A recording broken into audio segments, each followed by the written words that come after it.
Hello YouTube, welcome back to a brand new video. This is the America First Pill channel. So I want to discuss about um, just a warning sign about the special election that took place in my home state of Wisconsin. So we had another Supreme Court race, and the conservative leaning candidate got absolutely shellaxed. Last week.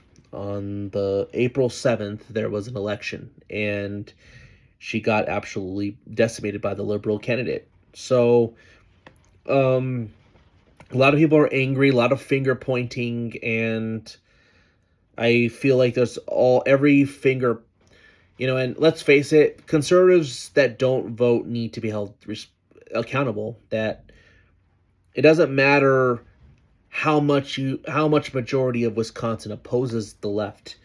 If those people aren't voting, then you're going to get these policies anyways, and you really can't complain when they happen, when they didn't have to happen because you didn't bother to show up to vote. And you can tell, I feel like this was a majority women election, and here's why. Yes, there was men who voted, but if you look at the numbers, not very many men voted. I mean, this was overall a very low turnout, but lots of women. You can tell this was a woman election because most of this were high propensity women voters and a lot of more educated degrees. And, Madison. Um, Basically, I saw literally no advertisement about this race at all. I live here in the Appleton area in Wisconsin, and there was literally hardly any advertisement. I think I saw only like one ad, maybe two, but there was literally no investment. No, and even in the local race, there was no door knocking, no anything.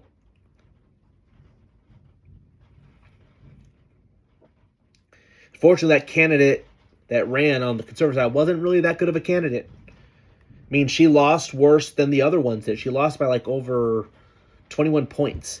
It was a blowout. So I think it was 59% of the vote is what the liberal candidate got. Maybe 60. I don't remember. I think it was 59. Either way, it was shellacked. So everyone's angry and everybody is pointing fingers. And let's face it, conservatives didn't vote. So they need to help you held responsible. But at the end of the day, you have to hold the ultimate responsibility to the Wisconsin GOP because of their uselessness, ineffectiveness, and their inability to have self-awareness and how you play to win, how you win elections in Wisconsin and just all over the country in the year of 2026. They run elections like it's 1980. It's not the 80s anymore. And they 2012. They run it, they try to play this, try to persuade voters. And let's face it, persuasion's good. Republicans are better at doing that because they're more rational.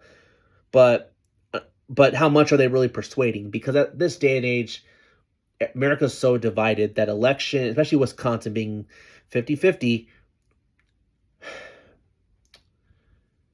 in high turnout races, that basically you actually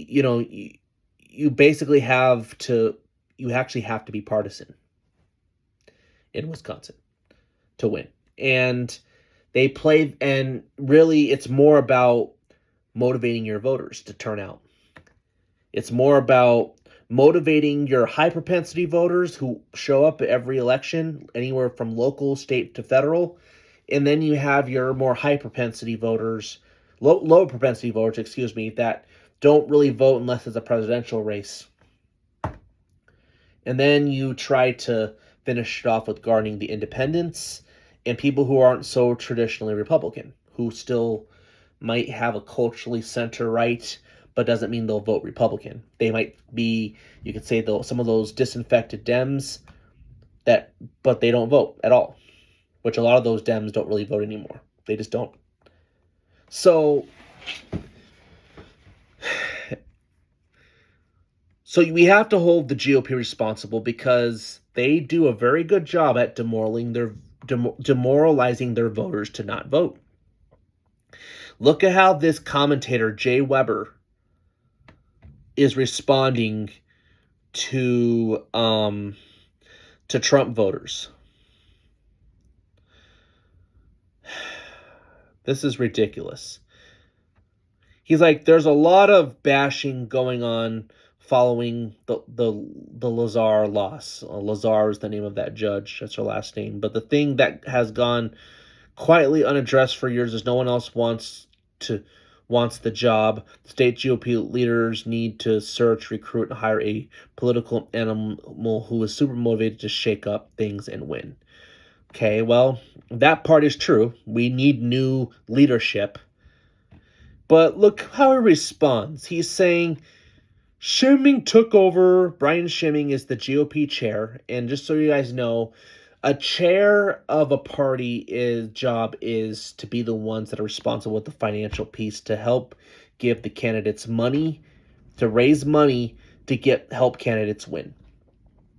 They're supposed to be the money guy that helps candidates win. They're supposed to help support the local counties to win. But instead, they're more focused on Turning Point, trying to keep young people from being able to be involved in the movement, or that wants anyone who tries to make any changes in the GOP then their narrow view of the GOP, they want out.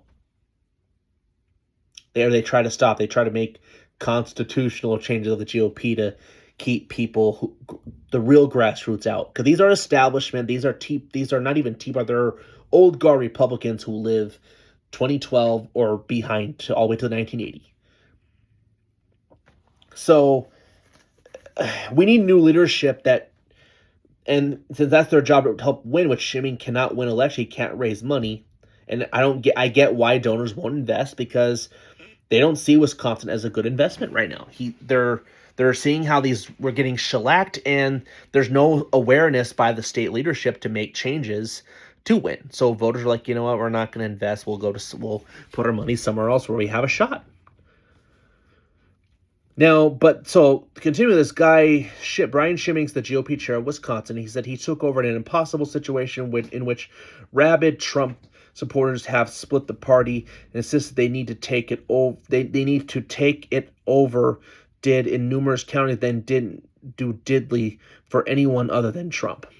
Well, he's referring to the people that vote for Trump and no one else, or only show up when Trump's on the ballot. Yeah, that's a problem. But, and I'm disappointed at that. But why is that? I really don't know where Trump's support is among rural Wisconsin right now, especially with the war and some of the stuff been going on. I don't know where Trump's support was. But we know in election season, Trump knew how to get voters out to vote. He knew how to motivate them. And other candidates can't. Because at the end of the day, they don't like the GOP brand. Trump sometimes seems more like an old guard Democrat of the 80s than he does a Republican, while these other Republicans are warmongers. They, for the most part, warmonger. They still want to represent that Bush wing that nobody likes, and they don't like the working class. They look down on the working class. Dems do too, but since I think Dems at least understand political optics, Dems are not as open about it. While Republicans openly say, "Well, we don't want to represent them. We want the Tea Party country club types." Now,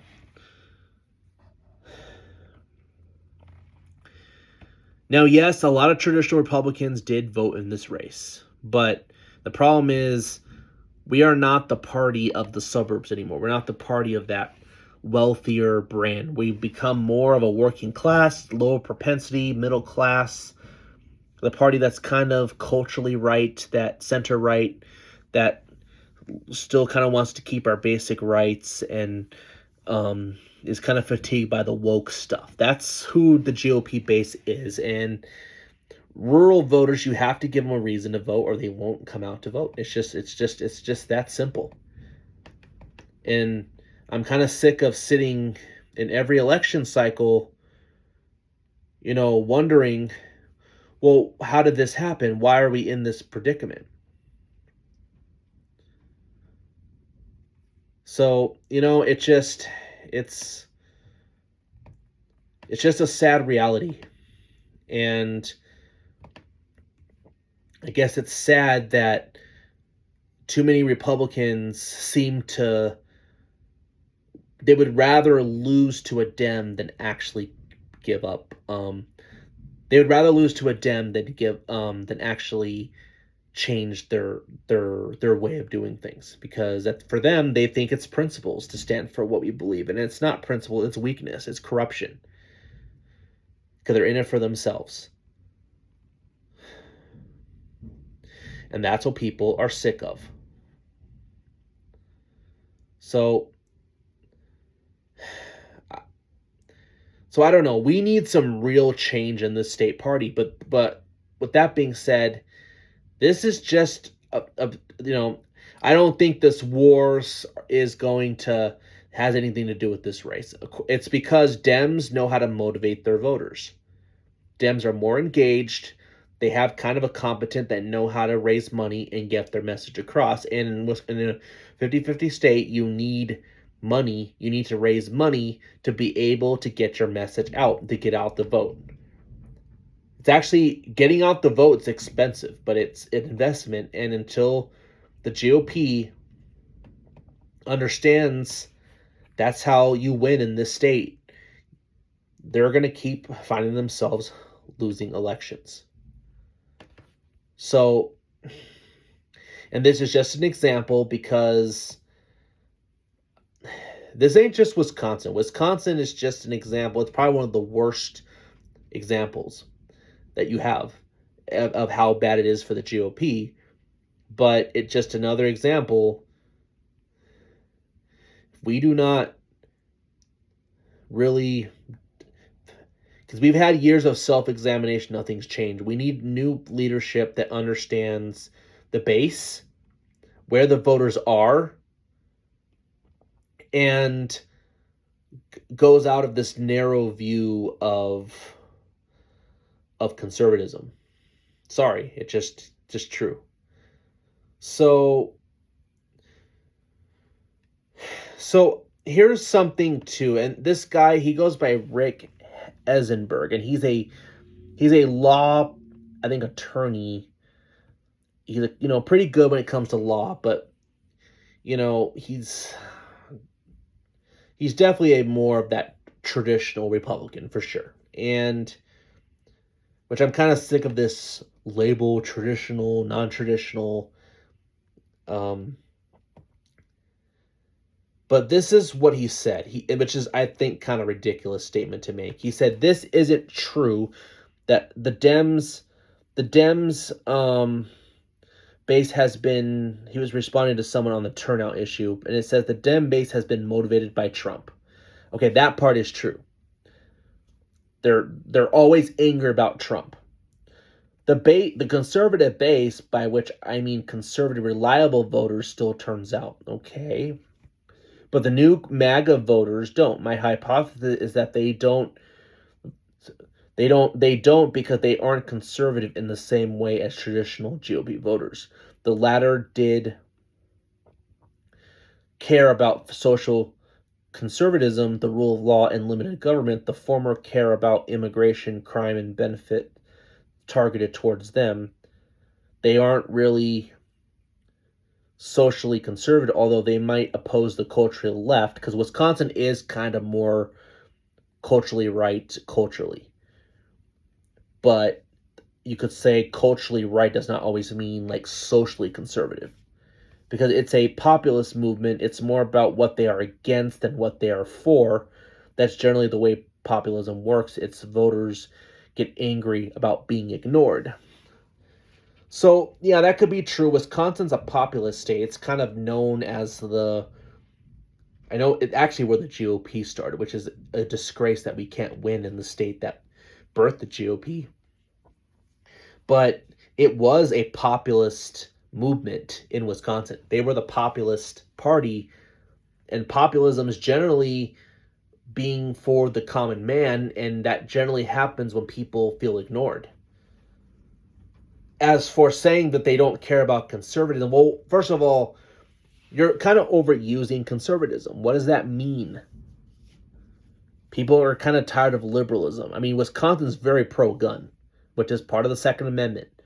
But did Maria Lazar, the Republican candidate, or the conservative-leaning candidate, because it was nonpartisan on paper, we know it was partisan, she said nothing about gun rights, how libs want to take their guns away. That's something Wisconsin cares about. So I don't know what he's talking about, traditional conservative.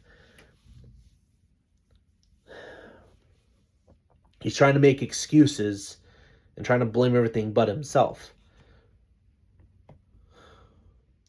And maybe this is why they need to take a change. If they, even he's admitting they might agree with us a little bit more.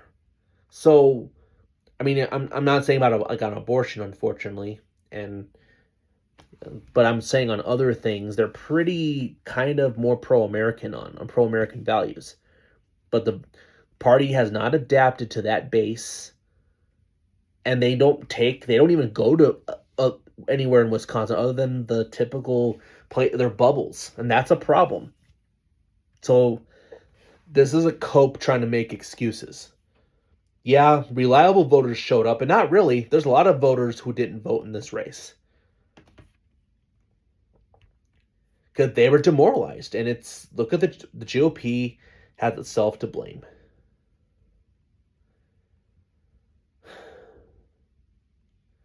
So,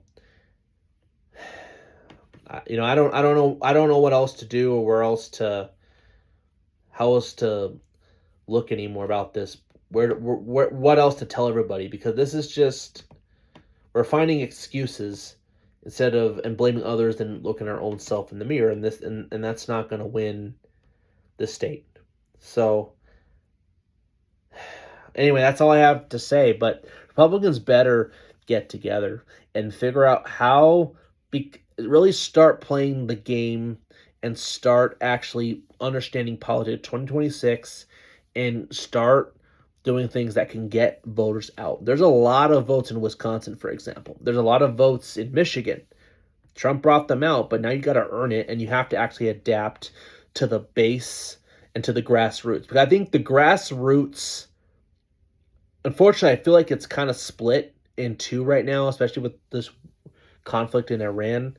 You have the older and the younger that, especially on foreign policy, which, the older are a little bit more moderately interventionist, while young people are more isolationist, and that's where the divide is. But when it comes to these other issues, they're hardcore grassroots, and immigration's a winning issue, especially in Wisconsin. So, there needs to be changes, and the chair needs to resign because he keeps losing elections. There's no self-awareness, and if he doesn't, Tom Tiffany is not going to win. Doesn't matter how good he runs. If he can't get the support he needs or the message out, it doesn't matter what you run.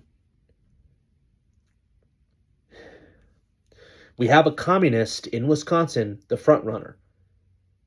Check it out on X or look online, but she's a hardcore far-left communist, just like Zoran Mamdani. That's in Wisconsin. And if the Republican Party doesn't get smartened up, we are going to get a communist in Wisconsin. That would even be a thought if the GOP, I think, had a little bit of brains to actually play to win, but they don't. If you're not going all over Wisconsin, investing than just your little bubble, you're not playing to win. So anyway, that's all I have to say. Let me know what you all think. But anyway, that's all I have. And if you like this channel, please subscribe and hit the bell for notifications. The America First Pill channel, out.